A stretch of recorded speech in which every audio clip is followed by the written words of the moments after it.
Gloire à Dieu, merci au Seigneur pour la victoire qu'il nous accorde en tout temps. Sa victoire est la croix, et c'est aussi notre victoire. Et donc ce matin, c'est Marie qui va nous apporter la bonne nouvelle. Maurice, will you like to pray for Maria before the message, please?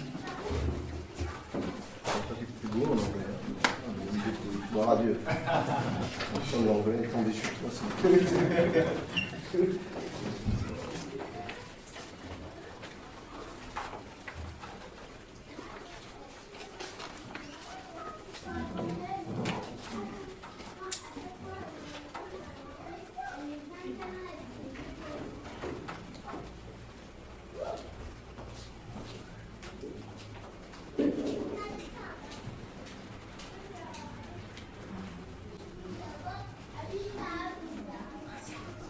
Father, let your presence just rest on my brother Marion right now. May he speak your words as you give them to him. Bless us all, Lord God, as we hear them. As your word touches our heart, may we be changed. In Jesus' name, amen. Amen.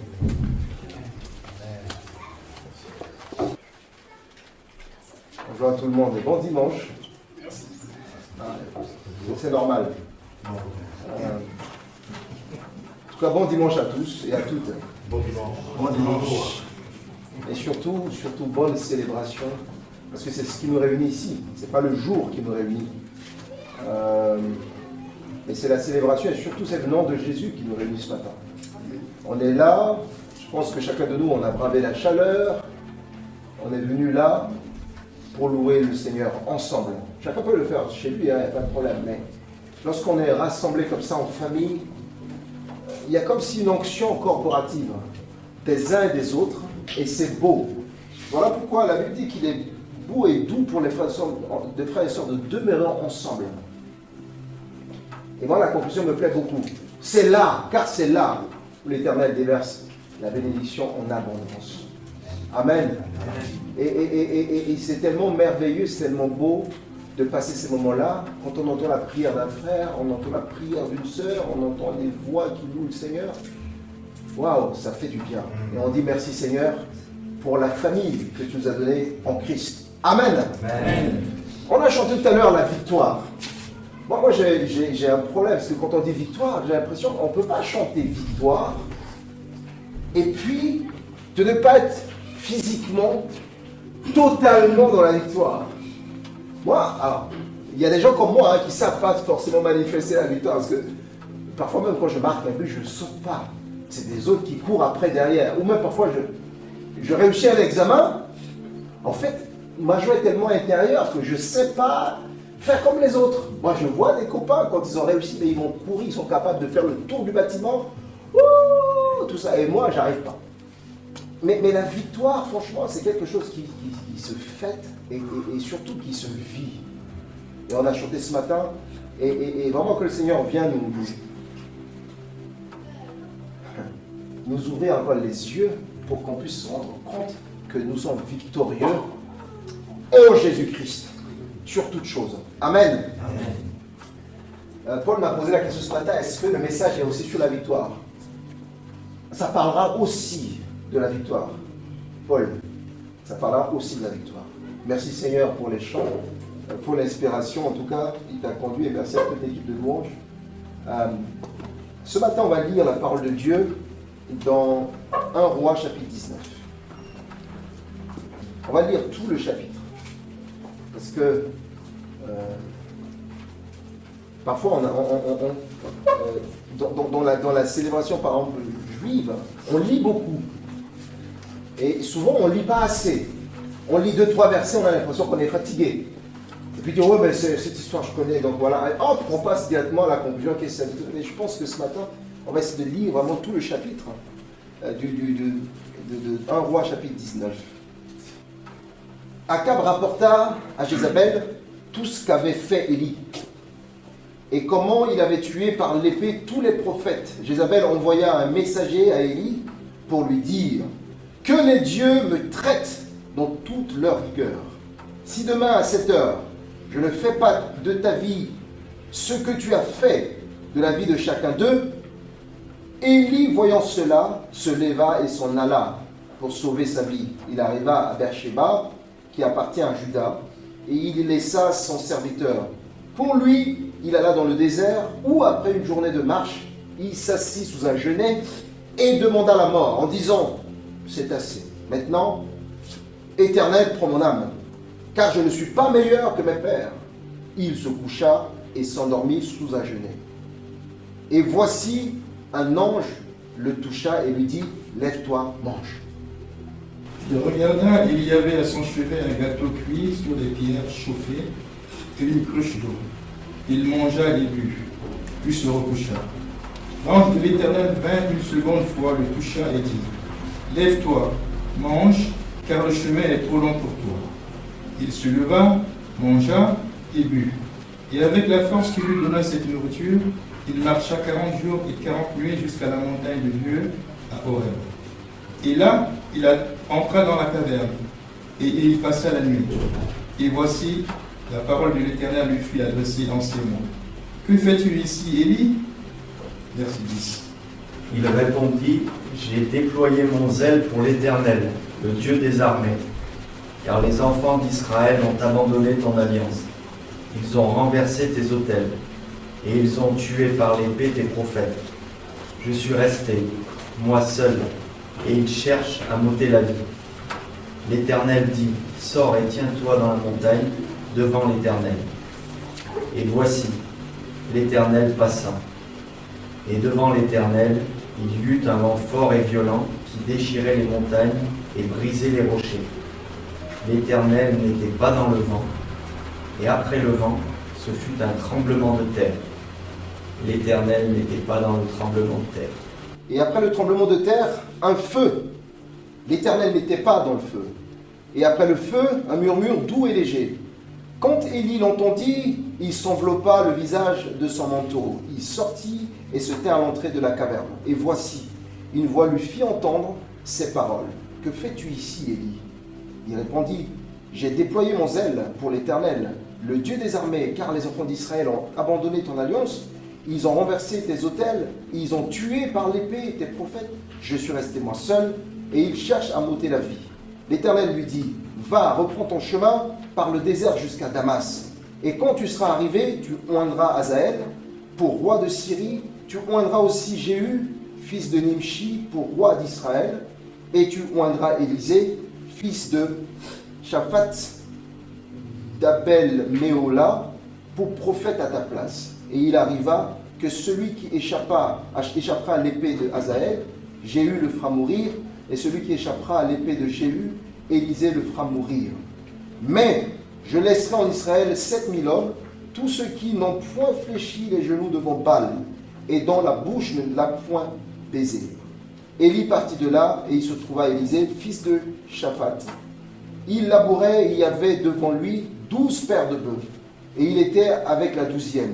Élie s'approcha de lui, et il jeta sur lui son manteau. Élisée, quittant ses bœufs, courut après Élie et dit, « Laisse-moi embrasser mon père et ma mère, et je te suivrai. » Élie lui répondit, « Va et reviens, car pense à ce que je t'ai fait. » Après s'être éloigné d'Élie, il revint prendre une paire de bœufs, qu'il offrit en sacrifice avec l'attelage des bœufs. Il fit cuire leur chair et la donna à manger au peuple. Puis il se leva, suivit Élie et fut à son service. Amen. Amen.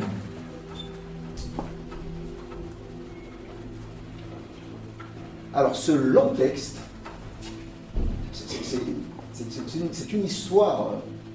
Dans ce texte-là, on voit un homme de Dieu, Élie, pas n'importe quel homme de Dieu. La Bible le décrit comme le prophète de feu. On voit un homme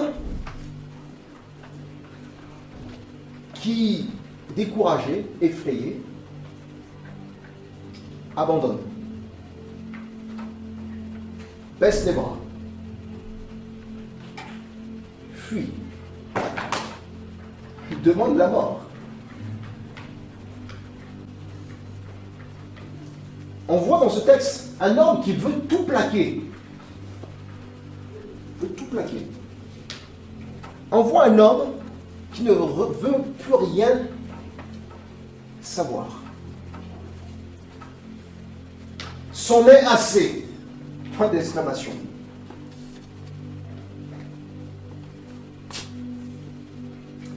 Mais avant de revenir à ce texte-là, je pense que c'est important qu'on puisse le replacer dans son contexte, parce qu'on ne comprend pas qu'est-ce qui s'est passé pour que finalement, Élie décide comme ça d'enlever les gants et de les poser et de partir. D'abord, premier contexte général, c'est que les enfants d'Israël, après que Joseph, on avait prêché sur Joseph ici, la grande famille qui avait menacé, Joseph a fait venir la famille, et puis les gens sont restés, ils ont procréé, les enfants d'Israël commençaient à devenir plus nombreux en Égypte, et donc plus forts. Et donc, Joseph est mort, le pharaon qui était à l'époque de Joseph, qui était gentil, est parti aussi, une génération nouvelle s'est installée, on voyait le peuple d'Israël, en tout cas, béni de Dieu, le peuple de Dieu béni, qui commençait à être de plus en plus nombreux. Et le roi de l'époque dit, mais non, c'est pas possible, on ne peut pas le laisser comme ça.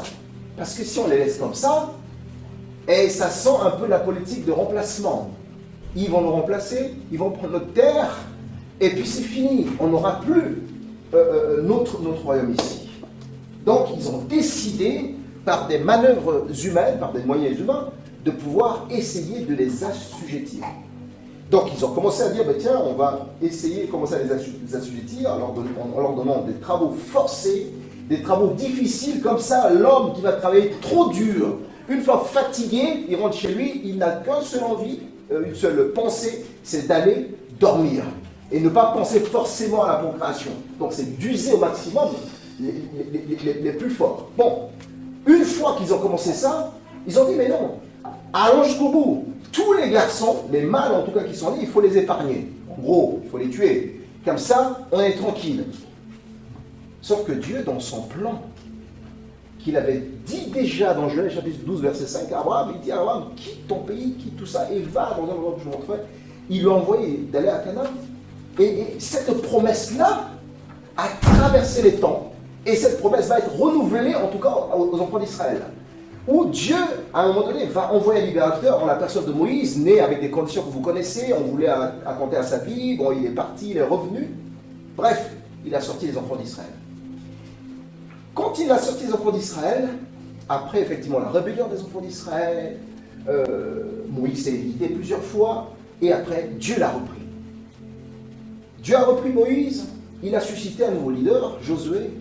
Donc Josué a conduit le peuple d'Israël, en tout cas, vers cette terre où la Bible décrit qui coule le lait et le miel. Cette terre promise. Parce que Dieu avait une alliance avec son peuple. Et ce que Dieu a promis, il le réalise. Amen. Et donc Dieu a amené ce peuple-là, et ce peuple était vraiment sous l'autorité de Dieu au travers de ses serviteurs. Les prophètes, ils n'avaient pas des rois. Ils n'avaient pas des rois. Et à un moment donné, ils ont vu autour d'eux, tous les peuples qui étaient autour, ils avaient des rois. Alors que Élie était là, prophète, avec sa famille, et à un moment donné, vu ce que les enfants d'Élie ont fait, Dieu va rejeter Élie, et il va susciter Samuel qui va devenir prophète, en tout cas en Israël. Tout allait bien. Dieu était en tout cas le roi de ce peuple-là. Dieu s'occupait de ce peuple-là, parce que c'est son peuple à lui. Mais à un moment donné, le peuple dit, mais non, comment ça se fait qu'autour de nous, les gens ont des rois, nous on n'a pas de roi. Alors, petite rébellion, marche dans la rue, j'imagine avec des pancartes, non, ce n'est pas comme ça. On veut un roi, on veut un roi, on veut un roi. Et Samuel était furieux, il dit, mais pourquoi demandez-vous le roi? Dieu ne vous suffit-il pas? Il a rappelé un peu les choses. Et Dieu va dire, non Samuel, ça n'est pas toi qu'ils ont rejeté, mais c'est moi. Ils veulent un roi, et bien moi, je vais accéder à leur demande, je vais leur donner un roi. Amen. Donc Dieu va envoyer Samuel, en tout cas un de quelqu'un qui s'appelle Saül, le fils de Kish, pour devenir finalement roi, le premier roi en tout cas d'Israël. Saül. Là, on est encore dans le royaume unifié. Saül devient le premier roi. Saül administre. En tout cas, il avait l'onction de Dieu sur lui. Jusqu'au moment où Saül aussi commençait à se détourner, à faire le choix de pouvoir se départir de cette alliance-là, Dieu l'a rejeté. Et Dieu va envoyer Samuel contre David. Après des années, David devient le deuxième roi. Et puis à un moment donné, David aussi, il va mourir, son fils Salomon devient roi à sa place. Et les 3 rois, ça a duré 120 ans à peu près, si on compte les 7 années et demie, début de règne de David, à peu près dans ces eaux-là, 120 années. Cette première monarchie du royaume unifié. Donc à partir de ce moment-là, quand Salomon arrive, discrètement à la fin de la liste, Salomon va commencer à faire entrer un peu, de façon en tout cas subtile et discrète, tout ce qui est célébration de culte païen. Et son fils arrive sur le pouvoir dans les années 932, en Jésus-Christ, Roboam. Roboam arrive au pouvoir, Roboam a régné un tout petit peu sur le royaume unifié, et à partir de ce moment-là, le royaume unifié va se diviser en 2 royaumes. Donc on a le royaume du sud, avec 2 tribus, la tribu de Benjamin et de Juda, avec capitale Jérusalem, et puis le royaume du nord, avec 10 tribus, royaume donc d'Israël, avec capitale Samarie. Alors, bien sûr, plusieurs raisons ont été à l'origine de cette division-là. Il y en a plusieurs. Quand on lit un roi, 2 rois, on va comprendre, même on va lire les juges, on va comprendre un peu les choses. Mais les choses qui transpirent, il y a aussi la notion de la jalousie, il y a aussi le manque de communication entre les gens, il y a aussi l'idolâtrie, surtout l'idolâtrie qui est venue vraiment remuer beaucoup de choses. Et puis il y a l'imprudence de certains surtout Roboam. Et puis il y a la mauvaise direction de Roboam. Roboam qui n'a pas forcément trop suivi le reste de ses pères, David et bien entendu. Donc, ces choses ont fait en sorte que le royaume s'est divisé. Le royaume s'est divisé. Donc, ça, c'est le premier contexte. Le deuxième contexte, on a parlé d'Akab dans ce qu'on a lu tout à l'heure. Akab ou Achab, voilà. On a parlé de lui, et Akab, il faisait partie des rois du royaume du Nord. Donc, d'Israël, capitale Samarie. Et là, on parle effectivement, dans le chapitre 16 du livre de Rois, on parle d'Akab, on parle de Jézabel, qui est sa femme, on parle du peuple d'Israël, et on parle du prophète Élie. Akab, effectivement, c'est un roi, il a pris le pouvoir après son père Omri, qui lui était aussi un mauvais roi, mais la Bible dit que Akab a été un mauvais roi plus que tous ses prédécesseurs. Parce que, ça a été un roi idolâtre. Au fait, il est parti se marier donc avec la fille d'Edbal, qui, eux, les Sidoniens, ils ont leur dieu, les Baals, qui prosternent, ils vénèrent. Et Akab, comme ça ne suffisait pas, il va lui-même, il se prosterne devant Baal. Et comme ça ne suffisait pas, il a transporté, en tout cas, va construire un hôtel, une maison pour la célébration, en tout cas, officielle du culte de Baal sur son territoire. Et à côté de ça, il y a aussi, il va construire l'idole pour l'Astarté. Donc, à partir de ce moment-là, le peuple commence à devenir, alors, le roi idolâtre, parce que sa femme, qui est le fils d'Edbal, est aussi idolâtre. Donc, elle va entraîner Akab dans cela, et donc il va lever des prophètes, en tout cas des faux prophètes, des prophètes de Baal, des prophètes d'Astarté, qui vont entourer, qui vont manger à la table donc de Akab. Et ces prophètes-là, vous imaginez bien, qui disent que n'importe quoi à Akab. Parce que le Dieu qu'il sert, c'est un Dieu inanimé. C'est un Dieu qui a des yeux qui ne voient pas, comme la Bible décrit, qui a des oreilles qui n'entendent pas, qui a les mains qui ne touchent pas. C'est un Dieu inanimé. Et Akab va se lancer dedans. Et le peuple avec.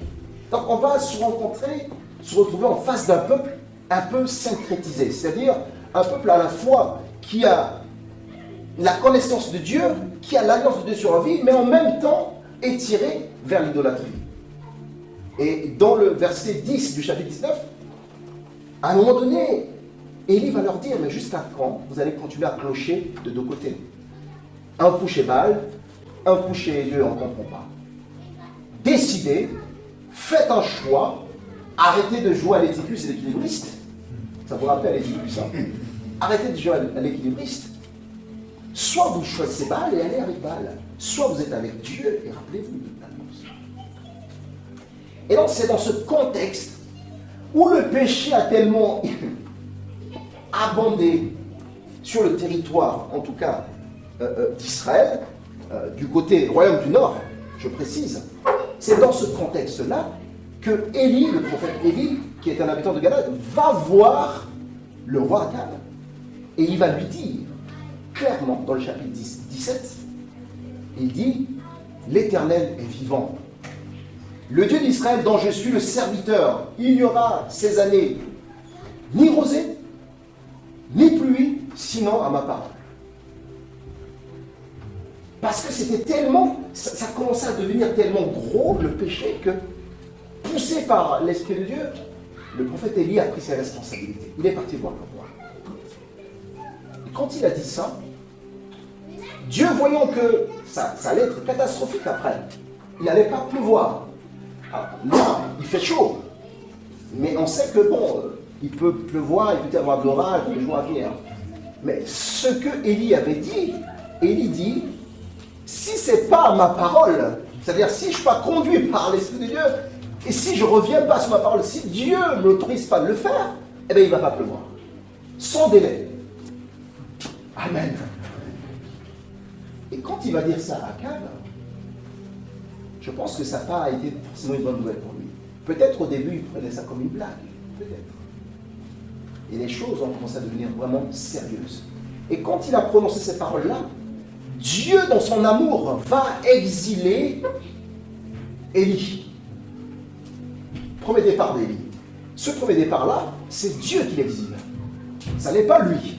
Dieu dit à Élie, d'abord, va vers l'Orient, près du torrent de Kérit, en face du Jourdain, où Dieu va nourrir Élie par les corbeaux, du pain et de la viande. Matin et soir. Un resto, 5 étoiles, à ciel ouvert. Il était nourri et il buvait à ce torrent-là. Ensuite, lorsque le torrent, parce qu'il ne pleuvait plus, le torrent s'est asséché. Et Dieu dit non, lève-toi, je t'envoie à Sarepta, chez une veuve. Et là-bas, elle va prendre son trône. Élie arrive, vous connaissez bien l'histoire, chez cette dame qui avait la petite huile, la petite farine qui restait. Élie arrive et lui dit comment manger.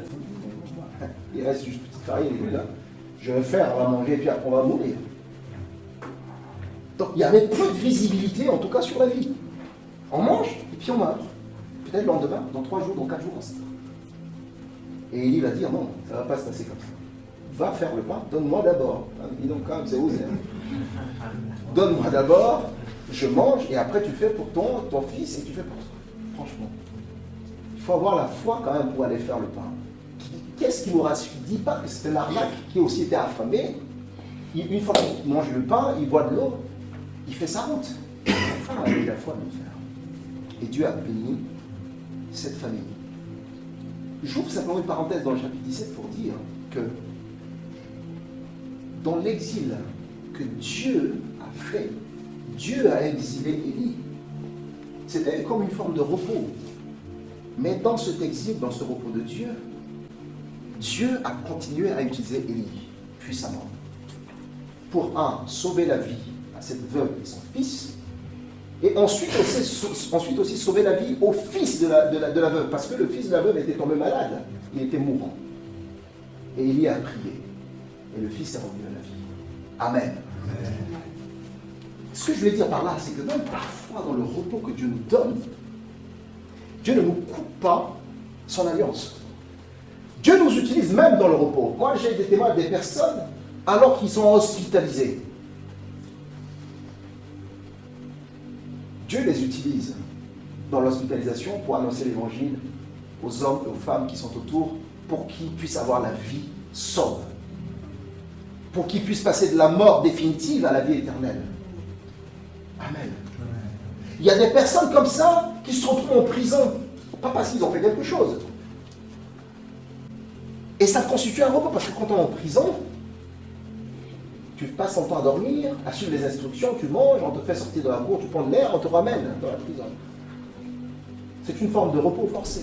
Et il y a des gens comme ça, dans ce cadre de repos forcé, qui n'ont pas voulu, Dieu les utilise pour prêcher l'évangile, et des milliers de personnes, en tout cas, se convertissent, donnent leur vie au Seigneur Jésus-Christ, et ils ont la vie sobre, la vie épargnée, comme la veuve de Sarepta et son fils.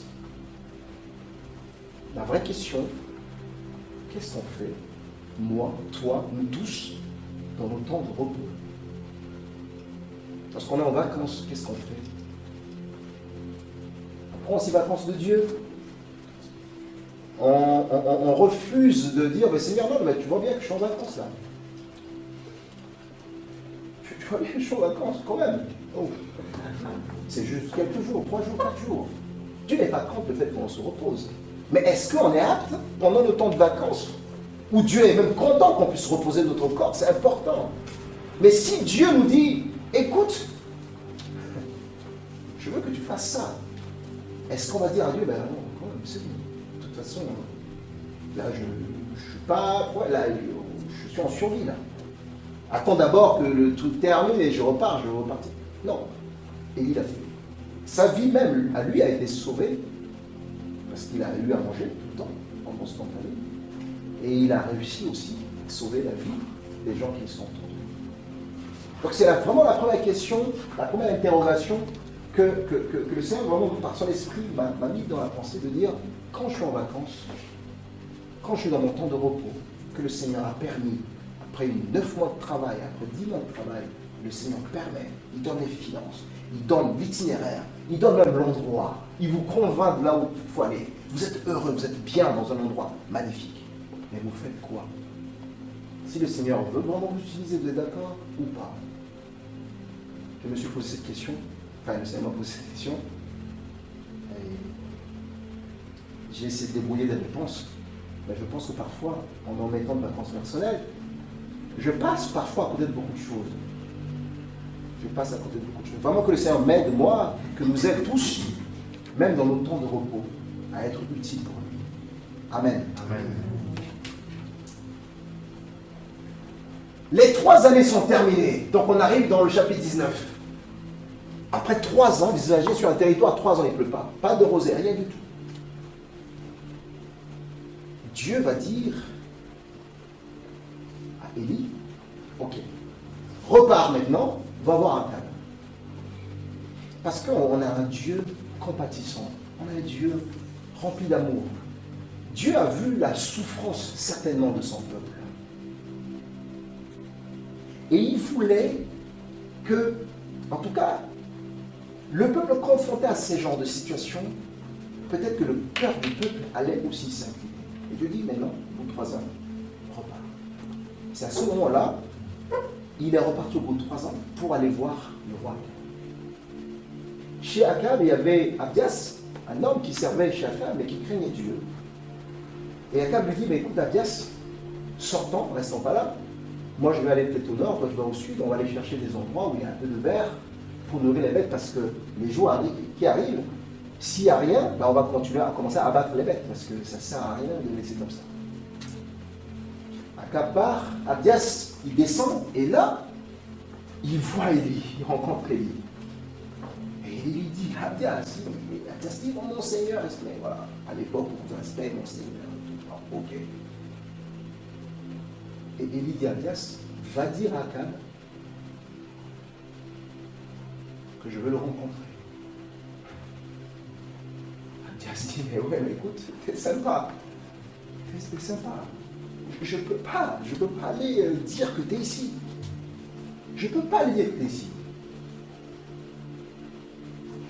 Abdias va raconter, il dit, tu sais, moi je crains Dieu. Ça tu le sais. Et quand on tuait les prophètes ici, moi j'en ai sauvé 100 par groupe de 50. Je les ai cachés dans la grotte et moi j'allais les nourrir discrètement. Ça tu sais très bien, je suis un homme de bien. Ne me demande pas d'aller dire à Akab que tu es ici. Et en plus, quand je vais le dire, je sais très bien que l'Esprit divin va te transporter ailleurs, quand on revient, tu n'es plus là. Et là, moi, on va me tuer. Non. Mais c'est ce que le texte dit, hein. C'est vraiment intéressant, lisez le texte. Il dit, voilà, je sais que toi, un coup t'es là, un coup on t'amène quelque part. Et quand on revient que t'es plus là, ben voilà, on va me tuer. Et Élie, conduit par l'Esprit de Dieu, va persuader Abdias pour aller dire à son maître que ben voilà, Élie le rencontre. Les deux hommes se rencontrent. Donc on est dans le contexte, on est dans le chapitre. Ils se rencontrent. La première des choses, on voit Akab qui était vraiment furieux, rempli de colère, de haine contre Élie. Il dit à Élie, première parole, il n'y a pas de bonjour, il n'y a pas de Salem, paix, non, c'est toi qui troubles le peuple, tout de suite. Évidemment, c'est pas le problème. L'Esprit lui a conduit Élie de dire, écoute, pour régler ce problème-là, invite tout le peuple. Quand on se rencontre sur la montagne, et chacun va offrir l'offrande à Dieu, un sacrifice à Dieu. Les prophètes de Baal et de Starté vont aussi offrir leur offrande à leur Dieu. Moi, je vais offrir aussi l'offrande à mon Dieu. Et on verra quelle offrande sera consumée par le feu. Quelle offrande sera acceptée. Il a donné les conditions, vous donnez le même taureau, même nom, comme ça, il n'y a pas de tricherie, il n'y a rien du tout. Bien sûr, Akab furieux, paf, il rassemble tout le monde, le peuple était là, grand spectacle. Il dit, mais vous commencez. Vous êtes plus nombreux que moi, commencez. Et ils ont rapidement coupé, j'imagine, installé, tout ça. Ben voilà, là, c'est l'occasion de le saisir. Et ils ont commencé à invoquer leur roi, leur dieu, Baal, et Starté, les prophètes. Ils ont cité les trucs, ça n'a pas fonctionné. Aucune offrande, aucun sacrifice n'était consumé par le feu. Et il commençait à se moquer d'eux. Et il dit, criez fort. Le texte dit, criez fort. Ah, peut-être qu'il est en train de s'endormir. Peut-être qu'il est en voyage. Il est en train de se reposer. Allez crier. Et puis eux, ils étaient à fond. Jusqu'à midi, il n'y avait rien. D'où la victoire ce matin qu'on a chanté. Et Élie va dire maintenant, je vais aller au-delà du défi que je l'ai lancé. Prenez de l'eau, mouillez tout mon sacrifice. Mouillez tout. Creusez les trous, mettez de l'eau, mouillez tout. Ils ont tout mouillé, ils ont mis de l'eau, tout terminé. Et il invoque le Dieu tout-puissant, le Dieu d'Israël, le roi des rois. Et d'un seul coup, le feu descend du ciel, ravage tout, consume tout, et même l'eau. Amen. La puissance de Dieu s'est manifestée devant le peuple. Et le peuple a vu. Et à ce moment, Élie se retourne vers le peuple. Saisissez ces personnes-là.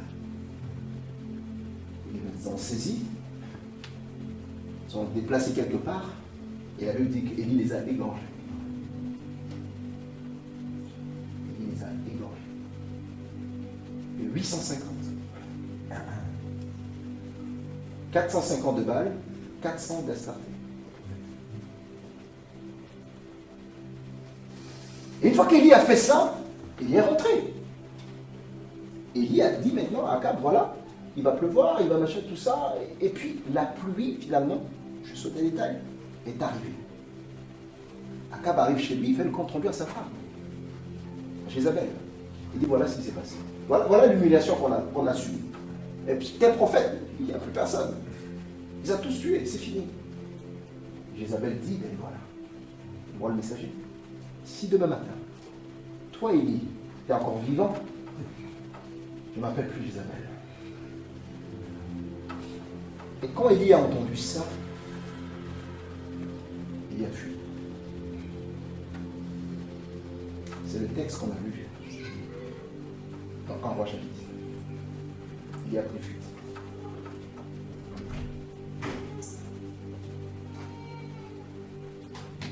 Élie va s'exiler. Ce n'est pas Dieu qui va l'exiler cette fois-ci, mais Élie va décider de s'exiler pour fuir une mort injuste. Il va d'abord prendre soin de déposer son serviteur, parce qu'il dit, lui n'était pas concerné, je le dépose à Beersheba, en Juda. et se retire tout seul dans un endroit isolé, tout seul. La Bible dit dans un endroit désert, mais ce n'est pas le désert du Sahara, dans un endroit en tout cas isolé. Il va s'asseoir sur un genêt, et là il va dire, je veux mourir, j'en peux plus, ça suffit. C'est assez maintenant. Éternel, prends mon âme, car je ne suis pas meilleur que mon Père. Et il va expliquer la raison. Il va dire plutôt à Dieu, il dit, mais j'ai déployé mon zèle pour l'Éternel, le Dieu des armées, car les enfants d'Israël ont abandonné ton alliance. Je n'ai pas fait ça pour moi. J'ai déployé mon zèle parce que ce n'était pas possible que les enfants d'Israël abandonnent l'alliance que tu as envers eux.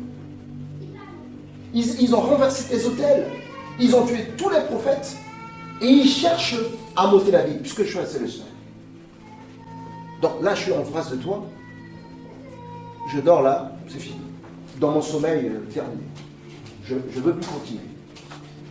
Stop. On voit dans le premier exil d'Élie, Dieu est venu lui demander de partir. C'est Dieu qui lui a demandé de partir. Et Dieu a pris soin de lui. Il l'a utilisé puissamment. Mais le deuxième exil où Élie lui-même s'est exilé, c'était en fonction de la conjoncture, en fonction de la pression de Jézabel, des menaces. En fait, c'était un ras-le-bol général. Il n'en pouvait plus. Et surtout l'incompréhension de la part d'Élie. Mais c'est pas possible. Pourquoi? Pourquoi? À notre époque, aujourd'hui, on peut se dire, oui, là, Jésus nous a prévenu que vous serez aussi haïs, vous serez aussi persécutés. Parce qu'on le lit maintenant dans le Nouveau Testament. Mais il dit, mais pourquoi? Il y avait une forme d'incompréhension totale.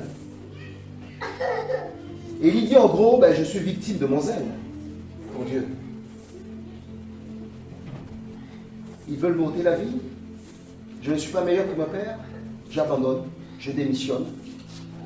J'en peux plus. Prends mon âme.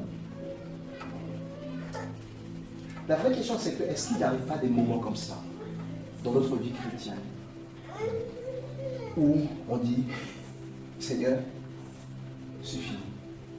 Moi, j'en veux plus. J'en peux plus.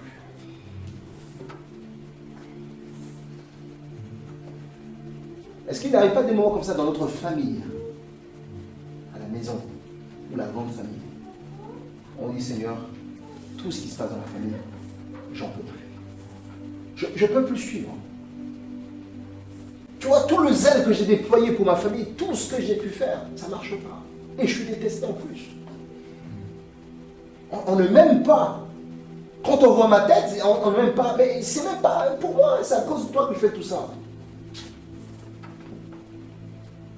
Je démissionne, j'arrête. C'est bon. À l'église, est-ce qu'il n'arrive pas que parfois on est tellement zélé pour Dieu, on aime tellement Dieu, on le sert, et parfois on est critiqué par des frères et sœurs. On est détesté, parce que la jalousie peut comme ça monter dans des communautés. On dit, mais pourquoi lui, pourquoi elle? Et on est à la maison, on peut en dire, mais Seigneur, c'est pas possible. Je fais ça pas pour moi, je te sers. D'ailleurs, je ne suis pas mieux que tous les missionnaires qui sont passés avant moi. Je ne suis pas mieux que telle ou telle personne. J'abandonne. Au travail, est-ce que vous n'arrivez pas, malgré tout notre effort, notre engagement de travail, vraiment de bon cœur, comme Colossiens 3:23 nous dit, on travaille de bon cœur, on fait comme pour le Seigneur, on respecte les gens, on ne vole pas, on ne triche pas, on fait tout correctement. Et pourtant, on n'est pas aimé dans la boîte. Les gens nous détestent. Ils vont préférer ceux qui volent, qui détournent, qui manipulent les chiffres, qui font tout ça. Nous, on déteste. Est-ce qu'il n'arrive pas des moments comme ça? Tu dis, mais Seigneur, à quoi bon de tenir? Pourquoi je fais tout ça? Non, c'est bon, j'abandonne. J'abandonne, c'est trop dur. Soit je quitte le travail, soit je fais comme tout le monde et puis terminé.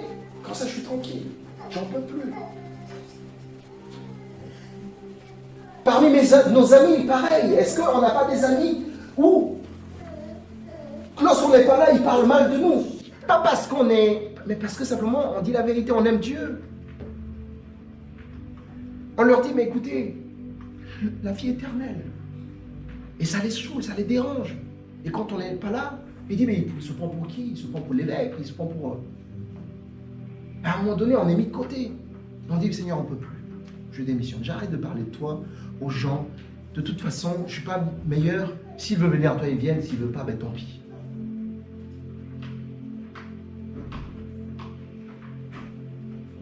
On connaît les raisons, en tout cas, de découragement d'Élie. Et ça tombe bien parce que l'année 2022-2023, tu t'es investi à l'église, au travail, dans ta famille, dans beaucoup de choses, peut-être. Et on n'a pas reconnu tes efforts et tes investissements. Tu as été blâmé. La réaction peut-être d'un frère ou d'une sœur t'a refroidi. Et t'es peut-être découragé cette année. Peut-être que tu ne vois pas les fruits de tout ton investissement. Tu as tellement fait des choses. Tu as invité des amis. Tu as prêché aux amis. Et tu vois personne n'arriver. Et tu es peut-être découragé. Tu dis, c'est pas pour moi. Peut-être tu trouves, à raison, que c'est trop dur. De suivre Dieu. C'est trop dur. C'est pas pour toi. C'est bon. T'es pas mieux que les Abraham et tout ça, c'est bon. Tu laisses tomber. T'es sauvé. Gloire à Dieu. Ta petite famille sauvée, c'est bon. On va se prendre la tête.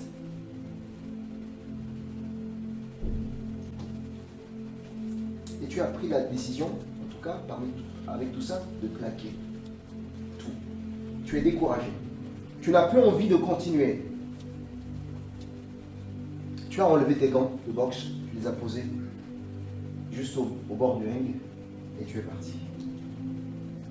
Tu veux la mort, ta mort spirituelle. Tu dis c'est bon. Si j'arrive à prier une fois par jour, c'est déjà pas mal. De toute façon, c'est dedans, j'ai la foi. Tu veux rester tranquille. Je comprends. Et je te comprends. Comme Élie, tu as même dit, je ne suis pas meilleur que les autres. Dieu te comprend. Dieu me comprend. C'est sûr. Et pourtant, Dieu n'est pas loin de toi. Même dans ta décision de tout laisser tomber, il te montre encore son amour. Il vient te fortifier, car il n'en a pas fini avec toi. Dieu a envoyé les anges pour nourrir Élie. Avec du pain cuit sur Élie a mangé 2 fois. On l'a réveillé 2 fois. Mange, bois. Il s'est endormi. Mange, bois. Dieu envoie d'abord les anges pour nourrir Élie à 2 reprises, pour qu'il reprenne les forces. Ensuite, il vient lui-même rencontrer Élie. Et Dieu va poser une question curieuse à Élie. Il dit, que fais-tu ici? Or, on sait tous que Dieu, il est omniscient. Il sait toutes choses. Il est omnipotent, il peut tout. Et il dit, Élie, qu'est-ce que tu fais là? Explique-moi, tu fais quoi là? Et Élie a expliqué. Il a dit, voilà ce qui s'est passé. J'ai été zélé, j'ai fait ceci, cela, et puis voilà, tout le monde, quand on va, on va me tuer maintenant, et je suis le seul. Mais en réalité, derrière la question que Dieu a posée à Élie, de dire, que fais-tu ici?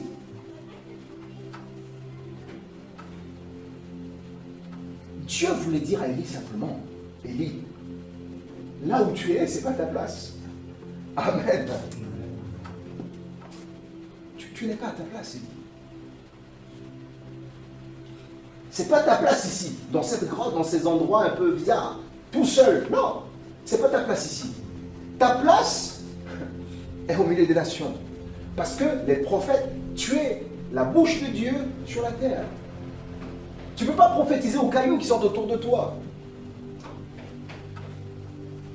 Tu n'es pas à ta place ici. Là où tu es parti te cacher aussi, pour éviter les ennuis, les critiques et les regards des autres, n'est pas ta place, mon frère, ma soeur. Peut-être que cette année, tu es vraiment découragé, tu dis, moi, je ne sers plus. Ça tombe bien. On va commencer une nouvelle année, 2023-2024. Dieu te dit aujourd'hui, fin août, avant la rentrée de septembre, il dit, là où tu es parti te cacher, tu n'es pas à ta place. Sors de là. Et Dieu n'a pas dit simplement sors de là. Dieu dit, mais non, je rentre dans la danse, moi je vais te donner mon plan. Voilà, je n'ai pas fini avec toi. Quand tu voulais arrêter les choses, mais non, moi je n'ai pas fini avec toi. Maintenant tu vas te lever. Parce que tu as mangé 2 fois, je suppose que tu as repris la force. Et quand tu n'es pas à ta place, je vais t'envoyer là où il y a ta place. Va oindre Jéhu, va oindre le roi de Syrie, et va oindre surtout Élisée, le prophète qui va te remplacer. Amen. Le verset 15 lui dit, va, reprends ton chemin par le désert jusqu'à Damas. Et là, Dieu lui donne un plan. Il était parti tout seul sans plan. Tout ce qu'il voulait, c'est se débarrasser, c'est mourir, c'est terminé, on n'entend plus parler d'Élie, manger même par des bêtes et terminer. Dieu dit non, ça ne finit pas comme ça. L'histoire ne peut pas terminer comme ça. Reprends ton chemin par le désert jusqu'à Damas. Et quand tu seras arrivé, tu oindras Azaël pour roi de Syrie. Tu oindras aussi Jéhu, fils de Nimshi, pour roi d'Israël. Et tu oindras Élisée, fils de Shaphat d'Abel-Méhola, pour prophète à ta place. Dieu demande à Élie de continuer à exercer son ministère prophétique, de continuer à former et à préparer la relève. Le problème, c'est que toi et moi, on est parti nous cacher trop tôt. Est-ce qu'on prend suffisamment le temps de préparer la relève? Est-ce qu'on prend le temps de nous investir dans la relève? Ou bien on enlève nos gants, basta. Le plan de ta vie, frères et sœurs, le plan de ma vie et le plan de notre appel est entre les mains de Dieu, notre Dieu souverain. Alors, la question c'est que nous devons apprendre à lui faire confiance. Il sait tout. Il voit tout. Alors, pour cette nouvelle année, 2023-2024, ma prière pour moi-même et pour chacun de nous ici, c'est que nous puissions nous reconnecter à notre appel. Que nous puissions sortir de là où on est parti, se cacher. Parfois, on s'est disqualifié tout seul. On a dit, ben ouais, j'ai fait ça, j'ai été comme ça, donc je ne suis même pas de toute façon digne de servir, donc bon, c'est pas la peine, je me mets de côté. Non, reconnecte-toi à Dieu, à ce Dieu de ton appel. Il y aura des difficultés. Les gens vont continuer à te critiquer. D'ailleurs, lui, c'est bien. Les gens vont continuer à te critiquer. Les gens vont continuer à te détester. Mais le Dieu de ton appel va continuer à te porter et à te conduire. Amen. Et c'est ça qui fera la différence. Laisse le Seigneur te conduire et surtout t'instruire s'il faut avancer, s'il faut s'arrêter, s'il faut prendre un temps de repos. Mais il faut toujours rester utile entre ses mains. Parce que nous sommes les sujets entre ses mains et c'est ses mains qui nous conduisent. Car tu as encore l'exercice de ton ministère à pratiquer pour cette année 2023-2024. Et surtout, tu as encore des disciples à former. Matthieu chapitre 28, Jésus dit, allez par toutes les nations, faites des disciples. Tu as encore des disciples à former pour pouvoir prendre la relève. Ne reste pas caché là où tu es. Sors et le Seigneur te conduit. Amen. Amen. Nous allons prier.